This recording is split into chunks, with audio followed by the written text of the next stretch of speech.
శ్రీగురుభ్యో నమః. శ్రీ ఆంజనేయ స్తోత్రము. మహేశ్వర ఉవాచ. శృణుదేవి ప్రవక్ష్యామి స్తోత్రం సర్వభయాపహం సర్వకామప్రదం నృణాం హనుమత్స్తోత్రముత్తమం. తప్తకాంచన సంకాశం నానారత్నవిభూషితం ఉద్యద్బాలార్కవదనం త్రినేత్రం కుండలోజ్వలం. మౌంజీకౌపీన సంయుక్తం హేమయజ్ఞోపవీతినం పింగళాక్షం మహాకాయం టంకశైలేంద్రధారిణం. శిఖా నిక్షిప్తవాలాగ్రం మేరుశైలాగ్రసంస్థితం మూర్తిత్రయాత్మకం పీనం మహావీరం మహాహనుం.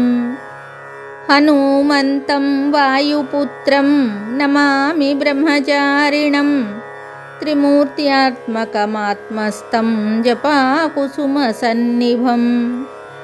నానాభూషణసంయుక్తం ఆంజనేయం నమామ్యహం పంచాక్షరస్థితం దేవం నీలనీరదసన్నిభం. పూజితం సర్వదేవైశ్చ రాక్షసాంతం నమామ్యహం అచలద్యుతిసంకాశం సర్వాలంకారభూషితం.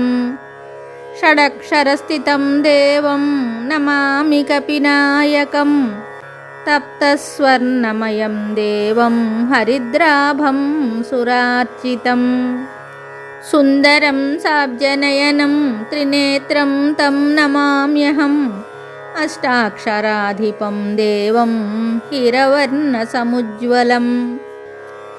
నమామి జనతావంద్యం లంకాప్రాసాదభంజనం అతసీ పుష్పసంకాశం దశవర్ణాత్మకం విభుం. జటాధరం చతుర్బాహుం నమామి కపినాయకం ద్వాదశాక్షరమంత్రస్య నాయకం కుంతధారిణం.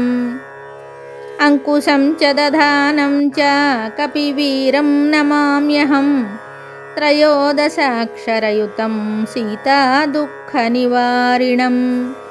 పీతవర్ణం లసత్కాయం భజే సుగ్రీవమంత్రిణం మాలామంత్రాత్మకం దేవం చిత్రవర్ణం చతుర్భుజం. పాశాంకుశాభయకరం ధృతటంకం నమామ్యహం సురాసురగణైః సర్వైః సంస్తుతం ప్రణమామ్యహం. ఏవం ధ్యాయేన్నరో నిత్యం సర్వపాపైః ప్రముచ్యతే ప్రాప్నోతి చింతితం కార్యం శీఘ్రమేవ న సంశయః. ఇత్యుమా సంహితాయాం ఆంజనేయ స్తోత్రం సంపూర్ణం శుభం.